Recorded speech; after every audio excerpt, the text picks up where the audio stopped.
Nerds 12 en plein air. Bip Chief. Oulala, bordel. Ma cheville. Oh putain. Flaf. Ah, ma gueule putain. C'est quoi ça? Ça brûle. Flilich. Nia et Hirsch. Connard de tapette en bois. C'est quoi qui m'a cramé les mains putain? Oh, sblaouf. J'y vois plus rien.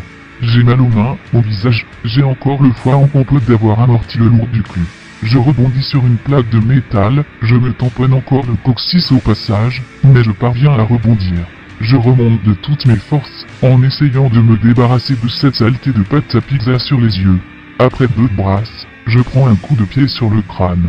Je ne suis pas seul dans cette lutte de quoi? Je ne veux pas le savoir. Je me débat contre le pied, qui s'agite en tous sens. Tout à coup une sorte de vortex me vrille les jambes et la taille. Le fluide bouge. J'ai une impression d'aspiration, je fuis à nouveau vers le fond, putain de merde. Je nage, mais rien n'y fait, je descends. Mes jambes passent dans une sorte d'entonnoir au fond, et m'aspirent à leur suite. Je tourbillonne sur moi-même, incapable de réagir. Puis un virage, je me cogne aux parois du tube, m'arrête. Une masse corporelle me frappe comme une brique de labyrinthe. J'avance jusqu'au prochain virage, où je me cogne, puis la masse virevoltante revient me pousser. J'avance, et ainsi de suite. Je retiens ma respiration de toutes mes forces. Tout à coup, le tube s'élargit en une sorte de chambre tubulaire plus large, avec une membrane souple au fond, contre laquelle je m'arrête. Elle est apparemment divisée en 2, par une fente pour le moment fermée. Le corps en mouvement, qui donne toujours des coups de pied en tous sens, me tombe sur le dos, à travers le fluide tiède. Une seconde, nous restons plaqués contre la membrane. Puis une nouvelle masse nous frappe dans le dos, et immédiatement après elle, une dernière, bien plus violemment, bien plus lourde. Sous le choc de la dernière offensive, la membrane cède, s'ouvre selon la fente, et nous libère en chapelet, pris dans un jet de fluide immonde. Coulol 84. Ah, Tarani me botte le sein, je suis aveugle. Je barbote péniblement dans une mare de vaste séminale, tentant de démêler le haut du bas, et la lumière blanche qui me frappe mes yeux est atroce. Nous voilà tombés bien bas. Je me ramasse des grands coups de coude dans le bide et dans le dos, tandis que mes collaborateurs tentent de défaire les nœuds qui nous lient. J'avais d'autres ambitions dans la vie que de finir dans un canal spermatique à faire du catch à 4, contre des handicapés moteurs. Que mon nid douillet me semble loin. Si Pritchard continue à me fouiller ainsi le cul à coups de moignon, je vais finir par tomber amoureux de lui, ou lui faire bouffer ses 2 bras avec les poignets qui ressortent par ses naseaux de pieuvre. Ça c'est sûr que ça se vendrait cher à l'expo d'art moderne virtuel de DeviantArt.com. Enculé va. J'aime pas qu'on me fasse des bisous avec les dents. On finit par se désentraver péniblement, et mes yeux s'habituent peu à peu à la luminosité excessive. Paradis me botte, mais il fait froid. Une sorte de souffle de ventilateur géant vient brûler ma douce peau satinée de bébé sensible à ses assauts démoniaques. Quel est donc ce monde? Je veux ma couette. Il y a quelques heures encore, j'aurais parié que le monde n'existait pas, et que le labyrinthe de la tour Parthénon s'étendait à l'infini dans toutes les directions. Et me voici grelottant et poisseux de sperme au centre d'une vaste plaine désertique, dans un égout à la con bordel de pute pianiste. L'extérieur. L'univers ne se ramifie donc pas uniquement en couloirs tapissés de moquettes murales, il ne se morcelle pas simplement en micro-appartements individuels, il existe également des zones dites en plein air. Chapeau concepteur. Mon regard s'arrête sur l'énorme canalisation, qui nous a éjaculé à l'extérieur, je veux dire dans le vrai monde extérieur, et qui pique encore de sperme. Akayo a déjà repris ses esprits, du moins si l'on peut dire, puisqu'il danse sous la canalisation, sous les gicles catarrheux glapissant d'une voix de petit enfant joyeux. Oh oui, lève-moi de mes péchés, papa. Apprends-moi la vie à. Pritchard émerge difficilement de l'égout spermanulant, les yeux bien fermés, et se cogne contre chaque obstacle. Je m'assieds à côté de Big Chief, il est étendu au sol, les mains croisées derrière la nuque. Je lui caresse gentiment la tête. Il est très beau, très calme et sa présence me rassure. Il contemple le ciel nuageux, fasciné. Quel superbe écran de veille. Je veux télécharger le même. C'est le ciel, Big Chief. Oui, le ciel 25XA, d'Aminé de chez Skytronics. J'aurais jamais pensé qu'il sortirait un écran de plus de 30 pouces. Salaud de capitaliste. C'est un modèle d'expo. Nous partageons un instant d'émotion commune. Gentille peluche. Oui, tu as une gentille peluche, mon Big Chief adoré. Maintenant que nous avons été ensemble moulinés par un mixeur géant à sperme, rien ne pourra plus nous séparer.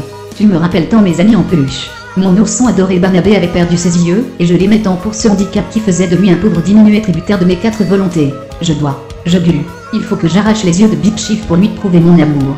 Akayo continue à sautiller bêtement en sous sa douche de sperme gluant. Je suis pas sûr qu'on va s'en sortir vivant. Je colle mes doigts crochés dans la gueule de mon ours adoré. Arrête de gigoter, Barnabé. Je vais faire vite, ce n'est qu'un mauvais moment à passer. Big Chief glapé comme une putain de truie éventrée, et m'envoie des grands coups de poing dans la gueule. J'immobilise son nez avec les dents.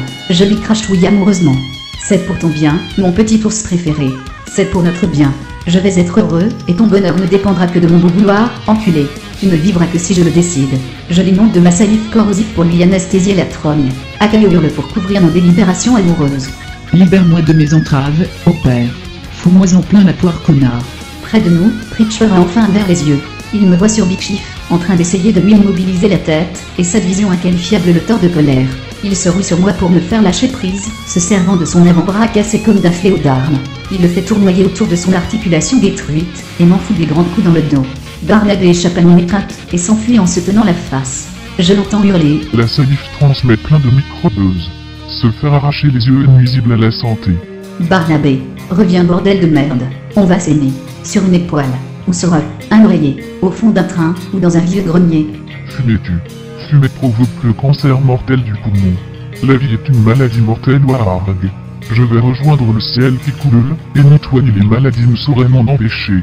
Mais reviens copain, alors que Preacher tente de faire fusionner son bras cassé avec ma gueule, Akayo, à quatre pattes devant le gros tuyau, se fout des grands poignées de sperme dans le cul et lèche les pauvres flaques blanches qui surnagent dans la boue de notre monde à l'agonie. Je suis brusquement certain qu'Akayo, c'est Enola Gay, ma poupée Barbie sans tête. C'est une révélation, Akayo est ma poupée, qui lui croûte.